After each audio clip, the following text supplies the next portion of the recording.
შემოვიდა ივანე დავით რექტორთან ოთახში და ხედავს, რომ ეს პატიოსანი კაცი ძალზით მოსილი ზის უჭირავს ხელში დაბორკილი კატა, თავისი საყვარელი კატა. ფეხებში თაბალა ჰქონდა გაბმული ეს ჯოხია, რომლითაც პორკავენ დამნაშავეებს და იმათ და სცემს და ეუბნება, რომ კიდე ჩაიდენ უმსგავსობაზე, კიდე ჩაიდენ უმსგავსობაზე. ეს რო დაინახა ივანემ გაახსენდა თავისი ბიჭობა. დიდი ხნის წინანდელი ამბავი არ იყო, მაგრამ მაინც ვაი, ამ სემინარიაში ჩემი ფეხებიც ასე იყო, ამწვარი ხოლმე გამაბამდენამ თაბალას და მცემდნენ და მოგეხსენებათ მაშინ.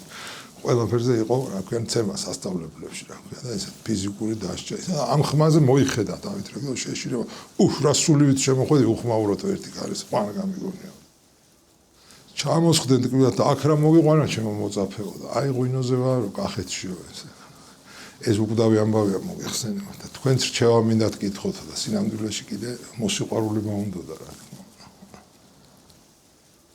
რათა სცემთ მაგ კატასონა, როგორ ათავცემ თევს მპარავს. მე რო თევს დამალეთო კატის თემას რა ჭკუაო კატამ არაო მაგის მოვალეობა არის რომ თაგვები დაიჭიროს. თუ არა გყავთ თაგვი როგორ დაიჭერს თაგვსო და ომშიერი არ იქნება. არა შენ არაფერი გესმის. მე მოყვნენ მეცნიერულ ლაპარაკს. ივანემ თქვა რომ მართალია ხო იცო კატაო გინდა გამაძღარი იყოს თუ თაგვი ნახა სადმეო ისეთი ანტიპათია აქვს მაგის რომ აუცილებლად მოინადირებს რა. მე ილაპარაკეს ამ ანტიპათიას. ანტიპათია არის ბერძნული ლექსი, რომელიც ნიშნავს სიზუღვისა ერთის ნივთისას მეორისად. წინააღმდეგ და ითქმის გონებით, რაგვარიცა ბუნებით, ეგრეთვე ზნეობითად. საუბრობენ ამას და ხედავს ივანე რომ ვერ არის დავით რექტორი ხასიათზე და თან ეს ახლა ბაღ მოსხმული რა ქვია ეს ძველებული მოსასხამე და ქალებისაც კაცებისაც აქვია და ეს თალხია შავი სამგლოვია რა მოგივიდაო მოძღვარო რა რითი რათა ხარ დამგლოვიარებული ცოლი მომიკვდავ და მოხვა ტირილს ჩემი საყვარელი ცოლი ჩემი ძვირფასი ცოლი დიდი ცრემლით იტირა დიდი ცრემლით და შეწუხები ჩემი დამტირებელი აღარ ამყავსო რა უნდა ვქნა ახლა ხმალაძის ქალი ყოფილიყო დავით რექტორის ცოლი და ის კი არაო აიო ზივარო და სულ ამაზე ვფიქრობ და წერილი მივწერე ჩემ ცოლის ძმას გოგია ხმალაძეს რა იგი მიყვარდა ჩემი ცოლი და როგორ მიყვარდა და ეს წერილი თორმე უბეშია ამოიღო და დაუწყო კითხვა მართლა გულსაკლავი წერილია და აღსარებითი და კაცი თავის თავს იმცირებს რა ქვია და რაღაც თელ თავის გამოუვალობას ჩივის სხვადასხვა ამის მერე დავით რექტორის რექტორობა იქ თელავში დიდხანს არ გაგრძელებულა სხვა მიზეზებიც ჰქონდა მაგრამ ამ კაცის ესეთი რა ქვია განადგურება და ის მაინც აშკარა იყო ივანემ ახლა რა უნდა ქნას ასეთ დროს კაცმა უნდა გაამხნევოს კაცი და თქვენ ხო მეცნიერი კაცი ხართ ხო ცხოვრების ამდენი რამე იცით როგორ შეიძლება კაცმა თავის თავზე ასეთი რამეები თქვასო თუნდაც რა ესე ცოლზე გლოვიარო მე კიდევ მორწმუნე კაციც ახართო და იცით ორი ცოლი კიდე გერგებათ თქვენი ცხოვრება არ დამთავრებულა ამან აუკრა ხელი რაზე მელაპარაკი ორ მელაპარაკი ამ დროს შემოვიდა სიმონა მდივანი დავით რექტორის დივანი და დაინახა რომ ამას უჭირავს ეს წერილი ხელში და აღარ დამთავრდა ეს ამბავი სემინარიაში ვინც კი ვინმე შემოვა ამოიღებს და უკითხავს ამ წერილს თუ ასეთი მგლოვი არ იყავდა თუ ასე გიყვარდა გვერდზე ყოლოდა ის ქალი რო ალთას ცხოვრობდა შენ ბალთას ცხოვრობდა რექტორმა რო გაიგო ეთყობა ეს მოსმენილი ქონდა ეს სიტყვა ასე აწყნარებდა ეს თავისი მდივანი და შემოიგლიჯა ეს მოსასხამი და გავარდა გვერდით ოთახში და იქიდან ლანძღავდა ამას ივანემ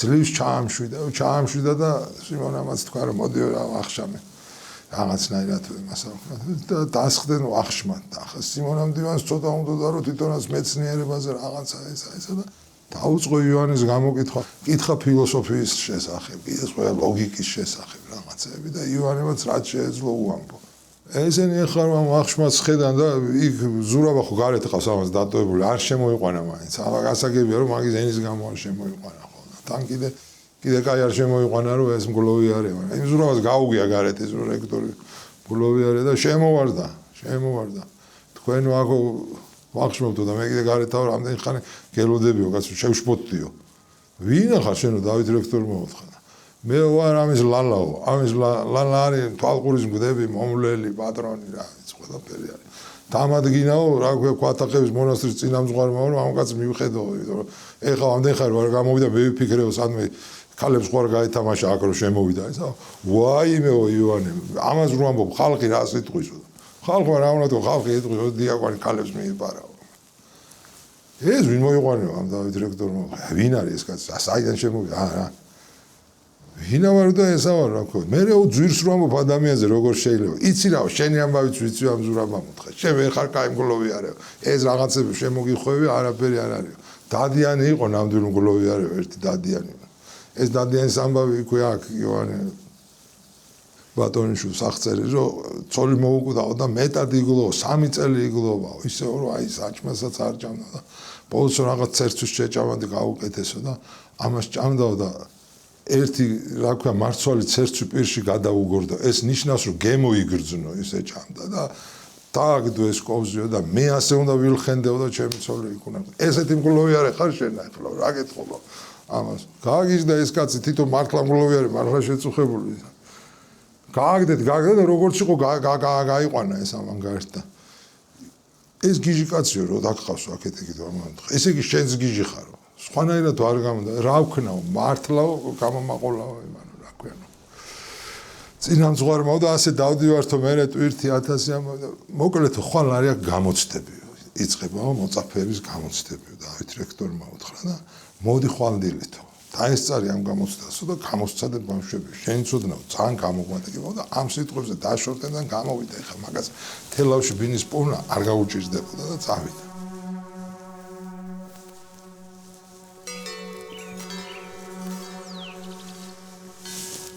რახან დავით მათხოვა ივანე მეორე დილითაც მივიდა სემინარიაში და გამოცდასაც დაესწრო ისეთი აწყობილი რაღაც საუნივერსიტეტო რიტუალი იყო ლოცვით მაგიდების გაწყობით მოწაფეების გამოკითხვით ყველაფერს იქ ანახა სხვათა შორის თავისი მოგვარე დიდი სწავლული კაცი თელაველი ნიკოლაოს ხელაშვილის და გააბეს ლაპარაკი გრამატიკაზე ათქმა გრამატიკა ბერძნული ლექსია ნიშნავს მწიგნობრობასა არისტოტელე საზღვრავს ესრეთ გრამატიკა არის ცნობა ვითარცა წერისა ექსაქად უწყება წარკითხულისა და იგი არის ყოველთა ხელოვნებათა საფუძველი ვირღილია საზღვრავს ესრეთ გრამატიკა არის უძვირფასესი თითქმის სხვათა ყოველთა თავისუფლებათა ხელოვნებათა მეცნიერებათა ზედა ხოლო ჩვენ საზღვრავთ ესეგვარ გრამატიკა არის შემძლებლობა მართლუბნობა და წესიერად წერად რა თქმა უნდა ჩვენ ახლა ვიცით რომ არც ერთი ერი არ არსებობს გრამატიკის გარეშე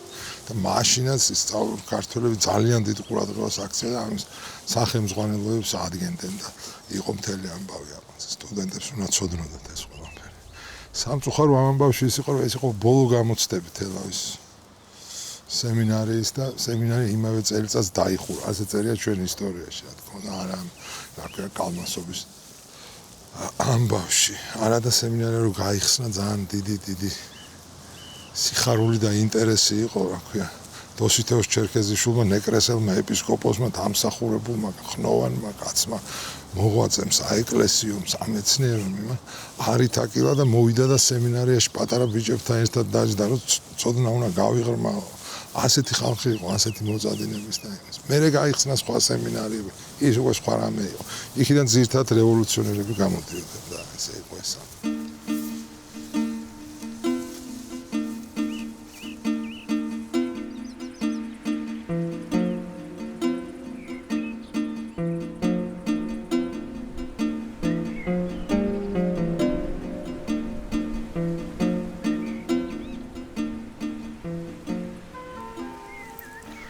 საღამო ჟამს როგორც იყო ნეკრესის მონასტერში ამოაღწიეს ივანემ და ზურაბამ ახლა წინამძღვარმა მალევე მიიღო სხვა ზაქარია წინამძღვარი იყო ხო და საიდან ახარო და ქვათახევიდან ვარ მომთხო შენ ღვინოზე იქნები კიო ღვინოზე დავდივარ უთუოდ სულმა გამცნოთ ეს ჩვეულებრივი შეკითხვა და ბევრგან გვხვდება კალმასობაში დრო საპასუხო შეკითხვაც არსებობს რა ქვია ამით ამოწმებენ ერთმანეთს რომ აბა რა გულით ახარ მოსული ამათ რა თქმა უნდა კეთილმაო და ამაზე გაიხარა წინამძღვარმა და უთხრა დამძანდია ეხა ვახშამს მოვამზადებთ, მაგრამ წინამძღვრად მეცნიერების მოყვარული კაცი გამოდგა, რა თქმა უნდა. მანამდე მოდივა კატეგორიაზე და დიალექტიკაზე ვილაპარაკოთ რამე უთხრა რა, აქან ეგრეში ხო და დასხდნენ და დაიწყეს ლაპარაკი. შეყვნენ ამ ლაპარაკს და სურაბამ თქვა, რომ ეს ვახშამი გაწყობილია და მონასტერსო ტყვილი ხარჯი მოუვა, იმიტომ რომ 4 შაბათი თენდება და 12-ს რო გადაცდება, ამას ვეღარაფერს ვერ შევჯამთ. დავსდეთ ეხა და მივიღოთ ესა. მართლაც დასხდნენ და ყველას თავის დარდი აქვს, ხო იცი და წინამძღვარსაც ჰქონდა თავისი დარდი ხა. კი წინამძღვარი იყო და მოშორებული, ასე რომ ვთქვათ იმას, მაგრამ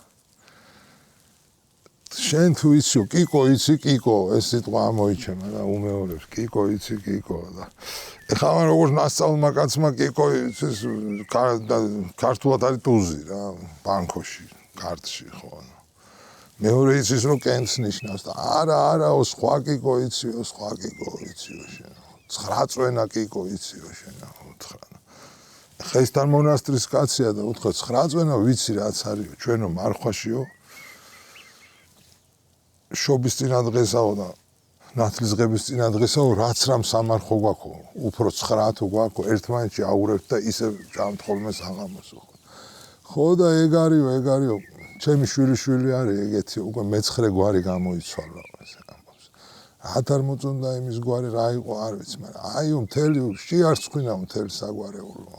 კიკო გავრცელებული სახელი აღმოსავლეთ საქართველოში ხო და ჭეშმარიტადო იოანე მუთხრა მეორეთ მოსვლის ჯამში ვარ, თორსა შვილები და შვილიშვილები უფროსებს აღარ უჯერებენ და საერთოდ აქ ნეკრეში იოანე ამოვიდა საბუედან. იქ ესე იგი ამ საბუეში რო ჩავიდა, იქ იყო ნოდარიშვილი, ჩოლოყაშვილი. ყველგან მას ჩოლოყაშვილები ხდებიან, იმიტომ რომ ახმეტაა და მატანი და ხო და იმან გადაწყვიტა რომ ფლავი მოეხარშა პატივი ეცა ამისთვის და ბევრი ხალხიც ყავდა გარშემო რა ქვია და აბა ფლავი და ელოდებიან და მოიტანეს ეს ფლავი და მძაღია რა. 30 კაცი სუფრაზე ზის და მარტო ეს მოურავი ჭამს ეს ნოდარიშვილი, სხვას არავის რა ქვია, ის არა აქვს. ამის ისა და ბოლოს გამოიხედა რომ ამოათავა თავის თვით და თქვენო არავის გიჭამიათო და ერბო მძაღე იყო ამათ უთხეს ვერავ ჭამეთო და მერე შენ რანაირი ბერი ხარო კაცი ჭამო გაფუჭებულ საჭმელს და არაფერი არ მითხარი. რა ვიცი მე მეგონა თქვენო მიჩვეული იყავით ამ პირში გემოახო. მაგრამ აქ საინტერესო ზარი რა ქვია გადასვლა ეს ნოდარიშვილი ყოფილიყო დიდოში მოურავად. ხო ზურავ ამოთხა თქვენო დიდოს ნამოურავარი ხართო დუმა იქ აგაკეთ ნაჭამიო, ბევრი ცხიმიო, ქონიო, ხინკალიო, ამაში ხართ გაჩვეული და ეგ ჩვენი გემოები სულ არის და მე იქავრი ყველაფერი მე მძაღებავ. აი ესე მოკლედ უთხრეს რომ ხო გვაჭამეო ეს მძაღე ისო რომელიც არ უჭამიათ, მაგრამ მაშინ ერთი ურემი ღვინო გაგვიგზავნე ქვათახეს და გაგიგზავნეთო იმან უთხრა იოანე უკვე სახელიანი კაცი იყო კახეთში. საერთოდ ამ დროს როგორ არის იცით რომ კახეთი წამომდგარი არის უკვე ამ მე-19 საუკუნის დასაწყისში. ეხლა როგორ იყო მთელი ის დრო, ერეკლე ჯერ კახეთის მეფე იყო, მერე მამამისი რო გარდაიცვალა და ორივე სამეფოები ხო გაერთიანდა და კახეთში იშვიათად იყო ხოლმე, მაგრამ სულ ჰქონდა ჯავრი. ერეკლეს პირველი დარდი ხო იყო რომ მოსახლეობა დაემაგრებინა როგორმე და ეს ამ ლეკიანობას ამიტომ ასე ებრძოდა რომ როგორმე ადამიანს სოფელში მკვიდრი ის ქონოდა ამიტომ. რა თქმა უნდა უცხოელებიც მოყავდა რა ქვია ჩვენი სამეზობლო ქვეყნებიდან და სახანოებიდან ყველანაირ და ქართველებსაც სტივობდა ბევრჯერ ქართლიდან გადაუსახლებია იქიდან სადაც ცოტა სიჭარბე შეუმჩნევია ეს ყველაფერი აღწერილი არის ერეკლე ერთხელ თბილისიდან წამოვიდა ძალიან დიდი ამალით კახეთში დიდხანს არ იყო საერთოდ თუ საომარი არ იყო ძნელად გამოდიოდა იქიდან კახეთისკენ წამოვიდა და იმით იყო ეგ საინტერესო რომ ახლდა მაგას ეს გერმანელი იყო გულდენშტატი რომელმაც აღწერა დაგვიტი სხვა გერმანელებმაც დაგვიტოვეს და ერთმა რუსმაც ეს და იქ აღწერილი აქვს ამ გულდენშტატს სად რა მდგომარეობაა როგორ არის მაგათ უცა აი ფლავს ხო ჭამენ და ბრინჯი თურმე ძალიან გავრცელებული იყო სანამ აირეოდა საქართველოს ივრისპირებზე ადრე მოყავდა და ეხა ეს ივრისპირები სულ გავდაბურებული იყო და ძალიან წუხდაო აქვინ დავამაგრო აქვინ დავასახვა სანამ არა ყველაზე შთამბეჭდავი იყო ამ უცხოელებმა რაც ნახეს და ჩაიწერეს ქიზიყი და ვაქ იმიტომ ეს ისედაც დაცული მხარე იყო თვითონ ამ ხალხიდან და იქ აგებულ ცხოვრების რაღაცნაირ აგებულებიდან გამომდინარე ამ ლეკებსაც პირაქეთ უტევდნენ ხოლმე ეს ისე რომ ვაქირში შეიძლებოდა და ერეკლე ერთი 10 დღე დარჩავი მე იქიდან წამოვიდნენ თელავში და თელავში თელავიც მეერე მომაგრდა, იმიტომ რომ რა იყო, ძველი გალავანი იყო, ახვახიშვილების კოშკიო, ყორჩიბაშვილების კოშკი, სასამისი ყმების ხოლმე თვითონ რაღაც ხოლმე. და ბატონის ციხე რა თქმა უნდა ეს იყო შიგნით და ას თუ მოვლი პატარა კოშკით რომელიც ერეკლე ჩერდებოდა ხოლმე. ეგეთი იყო კახეთ, მაგრამ ამ დროს უკვე ნელ-ნელა ძალიან ესეთი იყო, რა ვქვა, წამომდგარი და ეს უფრო უხვი-დახვედრა და უფრო მეტი შემძლე ხალხია ვიდრე სხვაგანი. ივანეს უნდა და ალაზანზე გადასვლა, ალბანში უნდა დაასვლა. სეხონა ვერ გადავიდა და მე მობრუნდა ახმეტაში და იქ ნახა ცნობილი კაცი, სახუთცესი კაიხოსრო ჩოლოყაშვილი რუსეთში ნავარ, თან პოლიტიკოსი, თან ასეთი რა ვქვა, სახელმწიფო მოღვაწე რა თქმა, მოხელე ესეთი ისა ჩოლოყაშვილსაც ნანახი ყავდა ესა რა ვქვა. საერთოდ ჩოლოყაშვილები და კახეთი ეს ესეთი რაღაცა რომელი ერთ უნდა ჩამოთვალო ბიძინა, რა ვიცი მე. რევაზი, პარამ ჩოლოყაშვილი, შერმაზან ჩოლოყაშვილი, ნუ კახეთი და ჩოლოყაშვილები ეს ერთია რა ქვია და ყოველთვის ეხავ რა ქვია, კახეთიო მეფეზე დგას და მეფე ჩოლოყაშვილებზე დგას. ივანე უკვე ცნობილი კაცი იყო კახეთში, 2 დღის ცნობილი იყო, იმიტომ რომ როგორც ჩანს ეხადაგა ალავერტში. ეს როგორ მოხდა და რანაირად არ მოხდა არ ვიცით, იმიტომ რომ აი ამ ივანე ბაგრატიონის ხუმარსწავლის მე-15-რვეული დაკარგულია. ვიღაცას ამოუხევია, ლანძღვაც წერია, ვინც ეს ამოხია. სადაც ალბათ ეს ამბავი იყო გადმოცემული და ეტყობა იქ დიდ იმაში, რა ქვია, დავაშით შევიდა იქ მომსმენებთან და იქაურ წინამძღვართან და რაღაცა იყო, მაგრამ ბევრი ხალხი ესწრებოდა მის ქადაგებას. როგორც ჩანს, ქადაგება იყო ბევრ საკითხზე და იყო მათ შორის ქეთევან წამებულზე, იყო ქვრივ ქალებზე, როგორც ჩანს, იყო შაჰ-აბასზე და მთელ ამ ისტორიაზე და ბევრ ასე ვთქვათ ზნეობრივ საკითხზე, იმიტომ რომ იქ რაღაცა აირდაირია, მაგრამ ამან ივანეს ძალიან გაუთქვა სახელი, უცბათვე, იმიტომ რომ ეს საგრძნობია და ეს რა ვქვა შემოსაწირი მონასტრისთვის აი ესე მოდის და მოედინება, სადაც კი მივა დიდი სიყვარულით ხვდა. ზოგი დიდი სიყვარულით, ზოგი აი ესე რა ვქვა ხუმრობით და შაყირით და გამით როგორც ჩოლოყაშვილი. შენო ისე იქადაგებ ალაზანს რატ ვერ გადახვედი, ანაფორა ვერ გააფინეო და ზედ ვერ გაიარეო, იმიტომ ანუ ისეთი პატიოსნებით და მორალით ამან იქადაგა და ისეთი მაღალი რა ვქვა მოთხოვნები დააყენა, რომ ამან შენ წმინდა იყოფ რაღაცა ეს იქ კიდე არის რა ვქვა ელია წინასწარმეტყველზე ეუბნება რომ წაში ხوار დააგრუხო რაღა. მოკლედ ამ ჩოლოყაშვილმა აი ხვიდა იქაც მაინც გამოვიდა სამეცნიერო ლაპარაკი ნალექთან დაკავშირებით, მაგრამ ეს რაღაცზე ჩაიარა, იმიტომ რომ უფრო კიდე სხვა ლაპარაკი იყო წინა.